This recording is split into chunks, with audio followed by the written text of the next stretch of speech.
환율이 1,400원을 코앞에 두고 있습니다. 대략적으로 한 2, 3주 사이에 급격하게 올랐는데요. 환율이 1,400원을 넘나드는 상황은 우리나라에 몇 번 없었던 일입니다. 1,400원을 넘은 게 언제였냐면 최근에 2022년에 미국이 금리를 인상할 때 그때 1,436원을 터치했고, 또 1997년 IMF 외환 위기 때 환율이 최저일 때가 842원이었고 최고일 때가 1964원이었습니다. 환율의 변동성이 엄청난 차이가 나는 해였는데, 이 정도 차이가 나면 그냥 가만히 있어도 부도가 납니다. 그리고 1998년 환율은 1198원에서 1805원 사이를 왔다 갔다 했었습니다. 그리고 1400원이 넘을 때가 또 언제였냐면 2008년 2009년 금융위기 때 900원 중반대였던 것이 2008년에 1525원, 2009년 때 1597원까지 급등했었습니다. 자, 정리를 해드리면 환율이 1400원을 넘었을 때가 3번 있었습니다. 그러니까 1997년 IMF, 2008년 금융위기, 그리고 2022년 미국 금리 인상 때 이렇게 3번이 있었는데, 자, 중요한 것은 최근에 다시 1400원을 코앞에 두고 있고, 또 미국 대선이 며칠 뒤에 끝나면 환율이 1450원을 찍을 것이다 라는 예측이 나오고 있습니다. 이렇기 때문에 지금 이거 큰일 나는 거 아니냐는 여러 가지 경고음이 터지고 있죠. 사실 환율이라는 게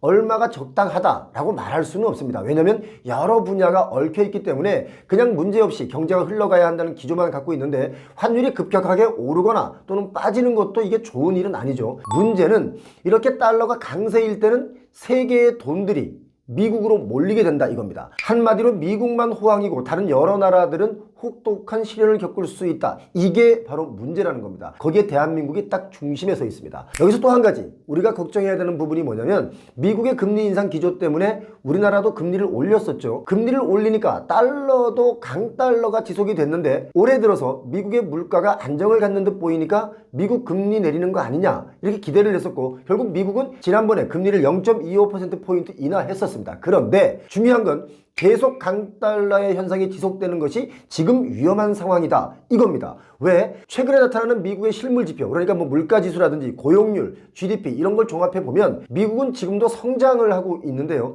이렇게 되면 미국이 연내에 추가 금리 인하를 안 할 수도 있는 거 아니냐 이런 의견들이 나오고 있기 때문에, 미국이 금리를 인하를 안 하게 되면 한국 역시 금리 인하를 안 할 가능성이 매우 높아진 거다 이렇게 봐야 됩니다. 이창용 한국은행 총재 역시 최근에 금리 인하가 만병통치약은 아니다 라고 했습니다. 이 말은 뭐냐면 추가 인하 가능성을 배제하는 듯한 발언인 거죠. 이렇게 되면 많은 사람들이 기대하고 있는 금리 인하를 계속하는 게 아닌 여기서 멈출 수 있다는 뜻으로 해석되기 때문에, 금리 인하를 기대했던 대출 차주들이 야 이거 금리가 안 내려가면 어떻게 하지? 라는 불안감에 빠질 수 있는 겁니다. 제가 지난번에 표용호TV에서 누차 여러 번 강조드렸었는데요. 금리 인하가 일반적으로 생각하는 것처럼 빠르게 인하되지 않을 수 있다. 여러 차례 제가 말씀드렸었죠. 이게 정말 지금 그렇게 되고 있는 중입니다. IMF는 또 이런 경고를 했습니다. 미국과 중국의 고래 싸움에 한국이 터진다 라는 강력한 경고를 했는데, 그 내용이 뭐냐면 미국 대선이 끝나면 미국과 중국의 무역 갈등이 심화될 수 있는데,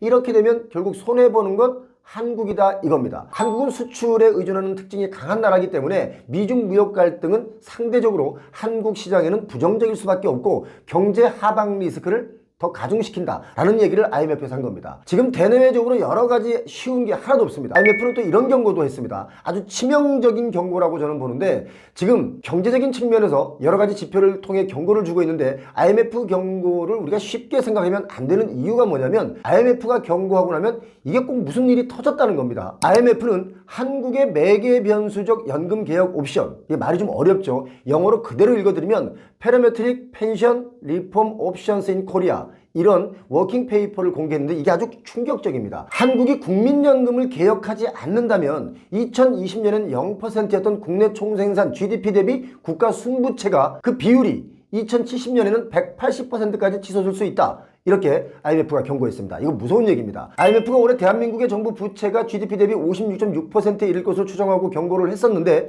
이게 56.6%가 아니라 180%로 뛴다는 것이니까 충격적이지 않습니까? 자, 이렇게 얘기하면서 대안을 제시했는데요. 들어보시기 바랍니다. 여러분의 의견도 댓글로 달아주시면 같이 공유해 보도록 하겠습니다. IMF가 한국연금의 재정 고갈을 막기 위해서 수급 연령을 늦추거나 보험료를 올리고 또 연금의 소득 대체율을 낮춰야 한다 이러면서 이렇게 세 가지를 조합한 방안을 내는 것이 좋다라고 말했는데, 저출산 고령화로 출산율은 줄어들고 기대 수명은 늘어나고 있고, 또 합계 출산율은 1950년 기준에 6명이었는데 2020년에는 1명 밑으로 내려갔죠. 그런데 65세의 기대 여명은 1990년 기준에 15년이었고 지금 2020년 기준으로 20년으로 이렇게 증가했습니다. 많이 늘어난 겁니다. 이렇게 되기 때문에 65세 이상 노년 부양비의 증가로 이게 이어지기 때문에 결과적으로 재정에 부담을 준다 이겁니다. 이런 내용의 이야기는 정말 수도 없이 테이블 위로 올라왔지만 지금 뭐 정책적으로 진척되는 건 없죠. 연금 지출을 수입이 따라가지 못하니까 공무원 연금은 이미 오래전에, 그러니까 1993년부터 적자로 전환됐습니다. 국민연금은 이제 2041년부터 적자로 전환돼서 2055년에는 이 기금이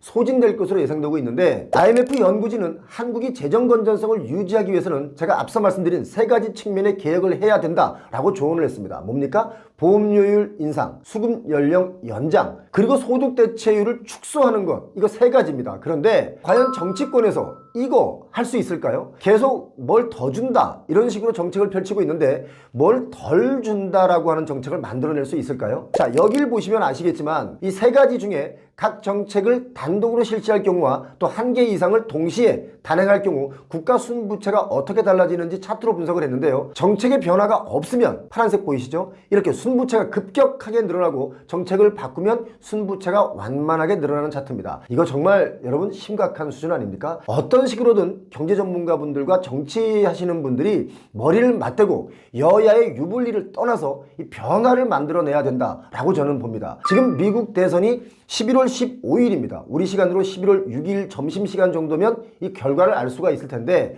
트럼프와 해리스 아주 초박빙이라는 여론조사가 나왔습니다. 우리가 투표를 하는 것은 아니지만 누가 되느냐에 따라 우리나라의 경제 방향도 많이 달라질 수가 있습니다. 지금 비트코인 가격이 치솟고 있는 걸 보면 트럼프의 우세를 점찍는 분들이 많은 것도 같고, 또 ABC의 여론조사를 보면 해리스가 유리한 것도 같은데 정말 초박빙입니다. 자, 아무튼 IMF의 강력한 경고를 절대 무시하면 안 된다 이 말씀을 드립니다. 요즘 수도권에서 아파트를 팔지 못해서 난리가 난 곳이 있죠. 매물이 자고 나면 마구마구 늘어납니다. 어떤 지역의 아파트는 고점에 거래가 되고 또 어떤 지역의 아파트는 이렇게 팔려고 내놔도 안 팔리고 매물만 계속 쌓이고 있습니다. 제가 며칠 전 영상에서 분당 신도시의 고점에 팔고 싶어하는 매복 매물이 많다라는 정보를 드렸었는데, 오늘 이야기 드릴 것은 매복 매물이 많은 게 아니라 매물로 나와 있는 것이 아주 많습니다. 일기 신도시가 이제 노후됐기 때문에 다시 재건축을 해야 되는 곳이 아주 수두룩합니다. 그 중에 가장 먼저 재건축에 나서게 될 곳이 바로 선도지구 이 지역이죠. 이제 신청을 마치고 심사가 곧 발표될 텐데 11월 29일이면 심사 결과를 발표합니다. 그런데 선도지구 발표가 나기 전에 이렇게 재건축의 호재가 있을 때 이때 팔아야 한다, 이건 기회다 라는 심리가 강한 곳이 일산 지역입니다. 네이버 부동산의 매물을 보니까 고양시 일산 서구 쪽의 매물이 1년 전 23년 하반기에는 3,542건 정도가 나와 있었는데 1년이 지난 지금 보니까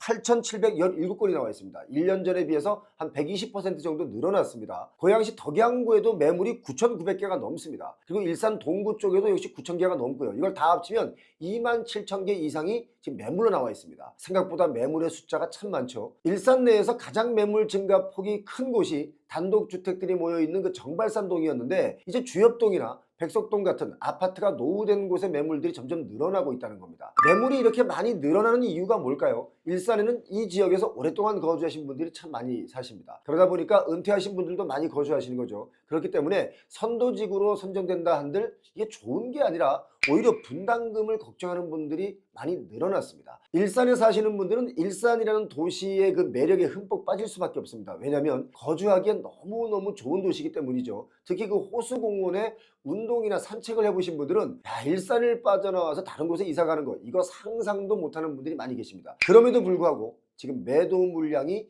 이렇게 많이 나와 있습니다. 그동안 일산 아파트는 다른 곳에 비해서 가격이 좀 덜 올랐습니다. 심지어 더 멀리 들어가는 파주 쪽의 아파트 값이 막 오름세로 막 뛸 때보다도 오히려 낮은 오름세를 보이는 곳이 바로 일산 지역이었죠. 일산에 대한 그 회의감이 들기 때문에 선도지구 바람이 불 때 이때 팔자 라는 분들이 지금 늘어나고 있다 이렇게 보시면 되겠습니다. 그런데 팔자고 내놓는 심리 이면에는 또 이런 면도 있습니다. 선도지구 선정에 만약에 탈락을 하면 오히려 재건축이 더 어려워지고 시간도 훨씬 더 오래 걸린다. 이런 것을 염려하는 분들도 많이 있습니다. 그러니까 뭔가 막 얘기가 나올 때 그때 빠져나오자 이렇게 생각하시는 분도 있는 겁니다. 자, 이렇게 되면 매도하는 것 자체가 상당히 어려워질 수 있다. 이런 판단이 서니까 선도지구 발표 전에라도 빨리 거래가 됐으면 좋겠다. 이런 분들이 많이 계신 겁니다. 이번 선도지구 모집에 일산에서도 정말 많은 아파트 단지들이 참여를 했는데 일산 신도시에는 특별정비 예정구역이 47곳이 있습니다. 그중에 22곳, 47% 정도가 선도지구 공모에 참여를 했습니다. 동의율을 보니까 깜짝 놀랐는데요. 일산 주민 동의율도 평균 84.3%입니다. 엄청 높은 수치죠. 물론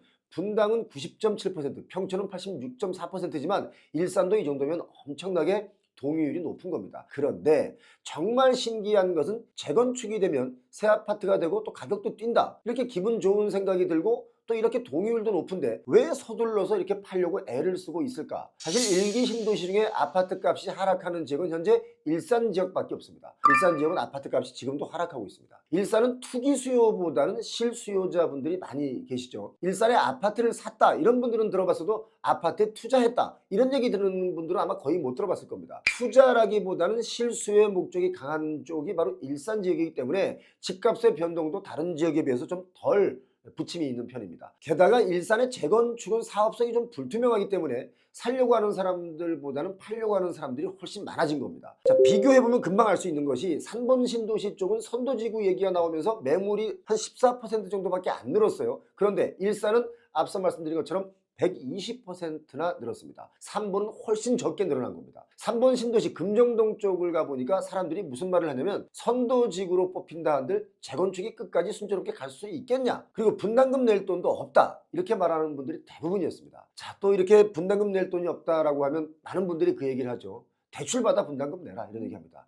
뭐든지 다 대출로 얘기하는 분들이 많습니다. 안양의 평촌 신도시 쪽 매물을 확인해 보니까 1년 전에 비해서 한 10% 정도 매물이 늘어났습니다. 여러분 그거 아세요? 평촌 지역은 지하철 4호선 번개역과 평촌역을 기준으로 보통 평북, 평남 이렇게 구분을 합니다. 제가 이렇게 구분하는 게 아니라 지역 주민분들이 이렇게 구분을 합니다. 왜냐하면 평촌 북쪽은 중대형 면적 아파트들이 많이 있고요. 평촌의 남쪽, 평남 쪽은 소형 면적 위주의 아파트들이 많습니다. 결국 대형 평수가 많은 지역의 평북에서는 지금 뭡니까? 분담금이 걱정될 수밖에 없습니다. 그래서 대형 평수들은 재건축을 안 하고 싶을 수도 있다 이겁니다. 지금 일기 신도시들의 분위기는 아무튼 이렇습니다. 일기 신도시를 다녀보면 집값이 가장 민감한 곳이 분당과 평촌 이 지역이고요. 일산 지역은 의외로 아주 덤덤합니다. 좀 전에 말씀드린 대로 실수요자가 많기 때문에 집값이 오르던 내리던 상관없기 때문에 집값에 크게 반응하지 않는 거죠. 일산에는 제 지인들도 정말 많이 거주하고 있는데요. 제 지인들이 일산에서 벗어나 다른 곳으로 이사를 간다 이런 생각하는 사람들은 별로 없습니다. 그 이유는 두 가지로 해석할 수 있습니다. 첫 번째는 일산이 참 살기 좋은 곳이다, 조용하다 이거고요.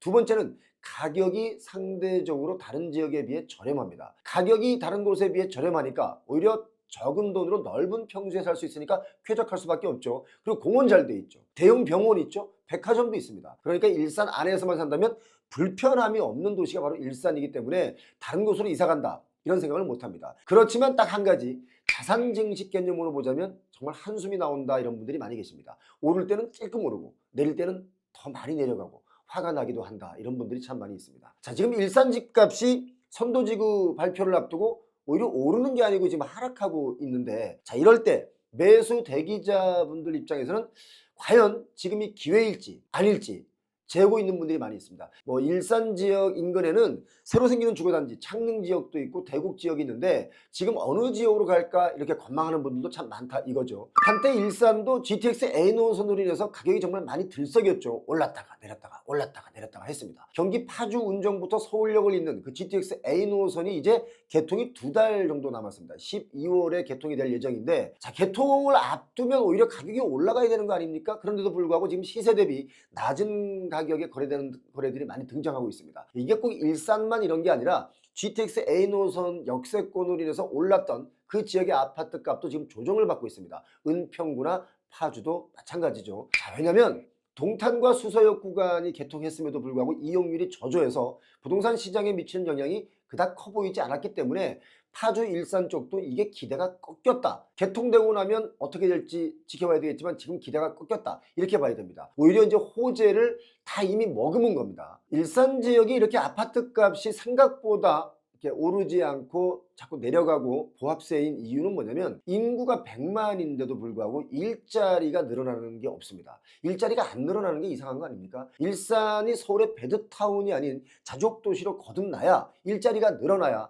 아파트 가격도 뭔가 상승 반전할 수 있다. 저는 그렇게 봅니다. 선도지구 발표를 한 달 앞둔 일기 신도시들의 집값의 현실을 여러분께 말씀드렸습니다. 자, 오늘은 깜짝 놀랄만한 이야기를 전해드리겠습니다. 서울 신규 아파트에서도 마피가 나왔습니다. 마이너스 피죠. 분양가보다 싸다는 거예요. 분양가보다는 계속 더 오르던 아파트, 이제 2022년처럼 마피가 나왔다는 것이 중요한데, 서울은 주택 공급이 부족해서 무조건 상승한다, 이런 생각이 변하는 기점에 서 있다고 봅니다. 얼주가 얼어 죽어도 아이스 아메리카노다 하는 것처럼 얼죽신 얼어 죽어도 신축이다 라는 신조어가 만들어질 만큼 신축 선호 현상, 그리고 또 기준금리 인하로 인해서 가격이 상승할 것이다 라는 예측들이 많았었는데, 중요한 것은 지금 분양가보다도 더 낮은 가격에 분양권이 거래되는 사례가 나오고 있다는 것에 우리가 주목을 해야 됩니다. 보통 마이너스 P 물건의 대부분은 도시형생활주택 같은 공동주택의 일반 분양물이거나 또는 비역세권에 위치한 작은 단지 아파트처럼 수요자들이 선호할 입지 조건을 갖추지 못한 경우에는 마이너스 P로 막 나왔지만, 최근에는 신축 전반에서 분양권보다 낮은 가격의 매물이 등장하기 시작했기 때문에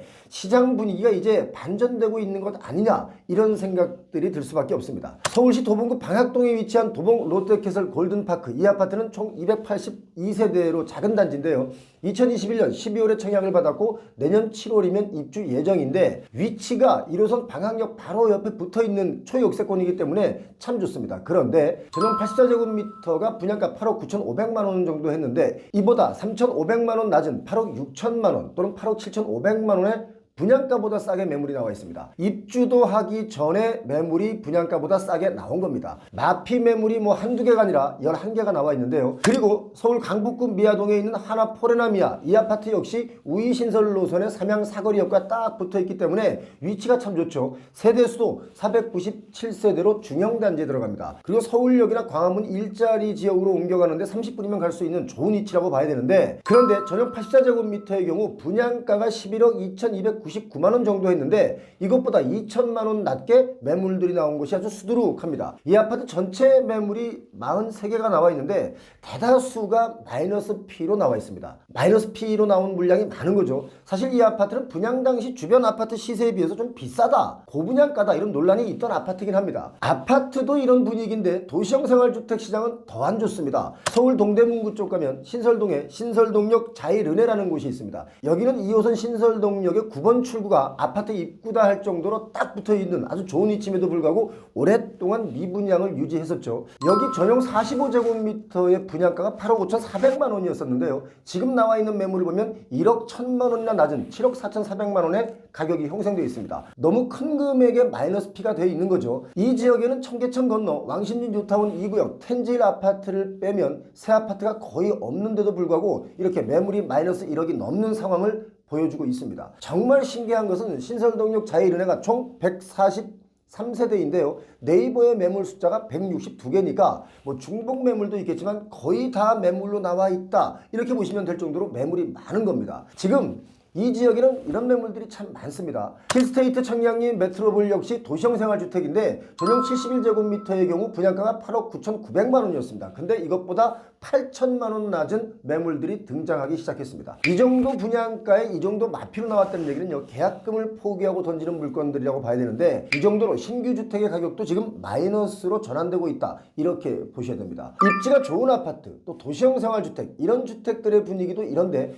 오피스텔의 경우는 분위기가 사실상 더 안 좋습니다. 좀 전에 말씀드린 신설동역 자이르네 오피스텔의 경우는 전용 45제곱미터가 분양가가 8억 730만원이었습니다. 그런데 마피가 1억 3,700만원이 깎여서 6억 7천만 원대의 매물도 나와 있습니다. 매물 동향을 보니까 처음에는 한 7억 500만 원, 7억 2천만 원 이런 식으로 나왔다가 안 팔리니까 점점 더 내려서 내놓는 매물들이 많이 생기는 거죠. 제가 앞서서 설명드린 지역이 전부 서울 강북 지역이니까 뭐 강북 지역만 그런 거 아니냐 이런 생각을 하실 수 있는데 강북만 이런 게 아닙니다. 서울에서 핫한 지역인 서울 양천구 목동에서도 마찬가지인데요. 지하철 9호선 염창역의 아주 작은 도시형 생활주택 아가도스 플러스라는 곳이 있는데 여기는 전용 28제곱미터의 분양가가 여러분 놀라지 마십시오. 6억 9,451만 원이었습니다. 그런데 이것보다 5,500만 원 낮은 6억 3,951만 원에도 매물이 나와 있습니다. 작은 평수인데 정말 분양가는 비쌌죠. 사실 아가도 플러스는 전체 세대가 10세대밖에 안 되는 아주 작은 건물입니다. 이런 경우는 부동산이 미쳐 있을 때 외에는 관심 받기가 정말 어려운 단지라고 봐야 되는데 그때는 이 정도 분양가로 해도 분양이 됐었습니다. 한때 지하철 9호선 역세권이 정말 각광을 받던 시기도 있었죠. 왜냐하면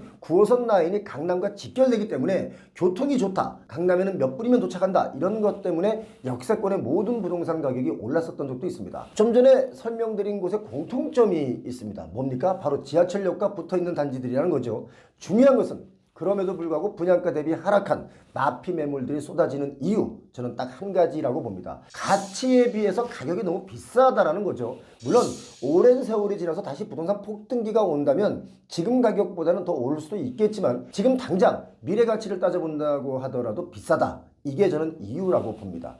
2020년, 2021년 땅값이 정말 많이 올랐습니다. 그 이유는 초저금리의 영향이 있겠죠. 그 초저금리를 이용해서 대출받아 부동산을 분양받는 분들이 늘어나면서 분양이 너무 잘 되니까 너도 나도 땅을 사들여서 건물을 지었기 때문에 땅값이 갑자기 천정부지로 막 치솟고 올라간 겁니다. 땅 주인들 입장에서는 그냥 한번 좀 세게 불러본 가격인데 개발자들이 너도 나도 산다고 달려드니까 땅값은 오를 수밖에 없었던 거죠. 결국 땅값이 오르다 보니까 분양가는 더욱더 비싸져야만 이게 수지가 맞고 또 이걸 역으로 생각하면 그렇게 비싸진 분양가는 또 외면을 받기 시작했다 이렇게 봐야 됩니다. 이 말의 의미는 개발자분들이 서로 경쟁하더라 결국 자기 발등 찍었다 이렇게 봐야 되겠죠. 1인 가구가 급격하게 늘어나면서 작은 평수의 주거용 건물들이 필요해졌습니다. 정말 많은 1인 가구가 생겼죠. 1인 가구가 1,000만 정도가 되니까 많이 늘어난 겁니다. 그래서 수많은 개발자들이 이 소형 주거용 건물을 지어서 분양했습니다. 정말 많이 분양했습니다. 그런데 그렇게 공급되어진 소형 주거용 건물이 만족도가 떨어진 겁니다. 사실 아무거나 막 지어도 팔리던 시절에 들고 나온 차별성 중에 하이엔드 주거용이다라고 해서 오피스텔을 아파트보다 비싸게 분양한 곳도 전국적으로 꽤 많았습니다. 뭐 대전,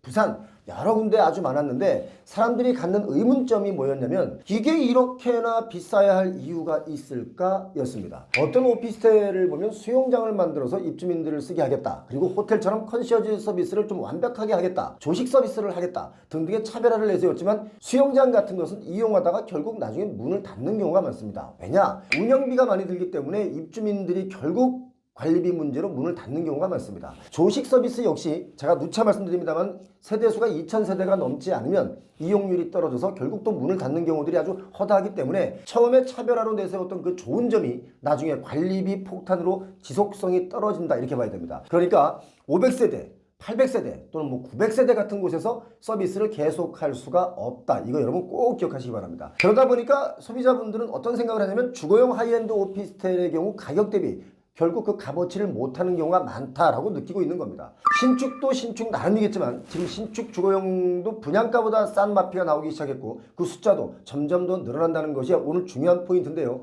이제 주거용 부동산의 고가 경쟁으로 소비자들은 정말 피곤해졌습니다. 이제 정말 중요하게 봐야 될 부분은 아무 부동산이든 다 돈이 되는 시절은 끝나가고 있기 때문에 옥과 석을 정말 잘 가려야 한다는 것입니다.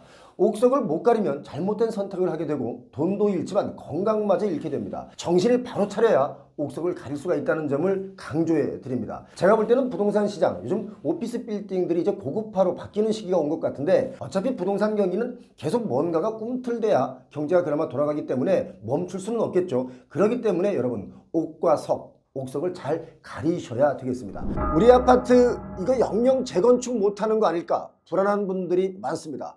서울의 신속 통합기획도 여기저기서 불만이 터져나오고 있고 또 분당, 일산, 삼봉 같은 일기 신도시 지역에서는 곧 발표될 선도직으로 선정이 되면 당장 2년 뒤인 2026년부터 이주에 들어가게 되니까 당장 어디로 이사를 가야 되나 걱정하는 분들도 늘어나고 있습니다. 11월 말쯤에 발표가 될 텐데 분당, 일산, 평촌, 삼본, 중동 이렇게 일기 신도시 5곳 중에 2만 6천 가구 규모의 선도지구가 발표됩니다. 그런데 주민을 위한 이주 대책을 보면 앞이 좀 캄캄합니다. 5개 일기 신도시별 이주 대책이 선도지구 발표 때 이게 같이 제시가 돼야 될 텐데 계획이 잘 진행되어야 선도지구 인근 아파트의 전세, 월세 시장의 혼란을 최소화할 수 있겠죠. 그런데 계획을 슬쩍 보니까 관할 지자체 대부분은 지역 내 조성 중인 공공택지지구를 통해서 이주 수요를 분산한다 이런 계획을 갖고 있습니다. 자, 일산의 경우를 보니까 올해 6천 가구 규모의 선도지구를 선정하게 될 텐데 2027년 준공 예정인 장항지구 여기에 1860가구 정도 됩니다. 그리고 2028년 그때 준공 예정인 풍동 2지구 여기가 5천 가구가 좀 넘습니다. 이쪽으로 이주 수요를 분산시켜서 문제를 해결하는 계획을 가지고 있는데 문제는 장항지구나 풍동 지역의 개발 속도가 선도지구 이주 시점이랑 딱 맞게 가야 문제가 없는데 속도가 안 맞으면 문제가 생기겠죠. 3번 지역 쪽은 어떤 이주 대책을 세우고 있는가 살펴보면 의왕이나 군포, 안산 지역의 공동주택지구 총 4만 가구가 이주 대안으로 떠오르고 있는데 역시 여기도 뭡니까? 속도가 문제입니다. 만약에 공사비 상승과 같은 일로 인해서 사업 추진이 좀 늦어지면 이주단지로서의 역할을 못하기 때문에 문제가 발생할 수 있는 겁니다. 정부에서 수도권의 그린벨트를 풀어서 8만 가구 정도를 공급하겠다 계획을 발표했었죠. 아마 다음 달에 어디를 할 것이다 라고 발표할 것으로 보이는데 그런데요. 그린벨트를 풀어서 8만 가구를 공급한다고 해도 선도지구가 이주를 시작하게 되는 2027년 이전에 주택을 공급하는 것은 이건 현실적으로 불가능하죠. 자, 지금 이렇게 선도지구를 선정한다고 해도 이분들이 이사를 갈 곳이 마땅치가 않습니다. 그리고 이주가 시작이 되면 인근 지역의 전세나 월세가가 오를 수 있죠. 이러면 조합의 경우 이주비에 대한 부담도 늘어나기 때문에 이게 걱정이 아닐 수가 없는 겁니다. 새로운 주택을 공급할 때 택지 개발을 해서 짓는 것이라면 지은 후에 입주를 시작하는 거니까 기존 주민들의 이주 대책을 크게 세울 필요는 없겠지만 대규모 재개발이나 재건축의 경우는 이주 대책이 반드시 필요합니다. 지금 선도지구로 선정된다고 한들 어디로 가야 되나 이렇게 현실적인 부분을 걱정하는 분들이 늘어나고 있습니다. 그리고 선도지구 신청 지역에서는 이런 말도 나오고 있습니다. 승자의 저주. 자, 승자의 저주가 뭡니까? 경쟁에서 이기긴 했는데 결국 손해를 보는 경우를 승자의 저주라고 합니다. 지난 9월에 국회 국토교통위원회에서 도시 및 주거환경정비법 이른바 도정법이라고 하는데요. 여야 합의로 개정 처리가 됐습니다. 이 법이 사실상 안전진단을 폐지하는 재건축 패스트트랙법이다 이렇게 불리는데 그 이유가 안전진단 전에도 30년 이상의 노후 아파트를 재건축 추진할 수가 있고 안전진단 기한을 사업시행 계획 인가 전으로 완화해준 법이기 때문에 선도지구 선정이 승자의 저주다라는 말이 나오는 겁니다. 선도지구 조례를 보면 일정한 비율 이상의 공공기여를 했을 때만 안전진단이 면제되는데요. 새로 개정된 도정법과 비교를 해보면 선도지구 선정이 오히려 손해라는 거죠. 그래서 승자의 저주라는 말이 나오는 겁니다.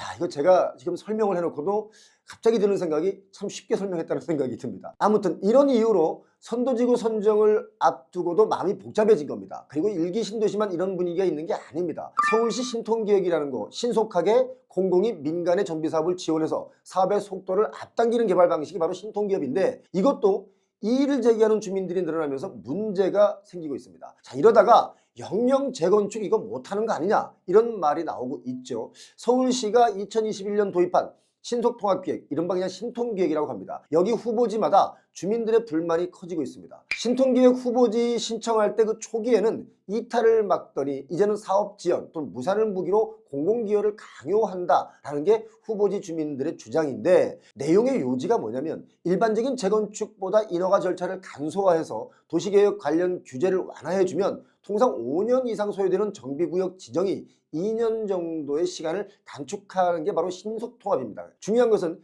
그렇게 해주는 대신 뭡니까? 공공기여를 요구하는 겁니다. 그런데 공공기여 때문에 주민들의 불만이 나오자 서울 강북구 수유동 170-1번지 그리고 서대문구 남가자동 337-8번지 일대 이 두 곳에 대해서 신통기획 재개발을 취소했습니다. 주민들의 반대가 30%가 넘어서 분쟁이 길게 이어졌기 때문에 사업 추진이 더 이상 어렵다고 판단해서 취소한 거죠. 이 신통기획이라는 게 처음에 나왔을 때는 반응이 참 좋았었습니다. 왜? 빠르니까 좋은 겁니다. 그래서 서울에서도 한 80곳이 넘는 지역이 신청을 했었는데 재개발을 놓고 찬반이 엇갈리거나 또는 공공기여가 과도하다 이런 이유로 도입한 지 4년이 지났지만 아직까지 큰 성과가 없는 실정이죠. 이렇게 되니까 서울시에서는 뭡니까? 좀 더 박차를 가하겠죠. 어떤 계획들을 내놓았냐면 지난 2월에 서울 도시주거환경정비 기본계획을 개정했는데 이것의 골자는 정비계획 수립 단계에서 토지 소유자의 25% 이상 또는 토지 면적의 2분의 1 이상이 반대하는 경우 이것을 취소한다는 내용을 추가했습니다. 이 말이 뭐냐면 조합 설립 동의 요건 찬성 75%거든요.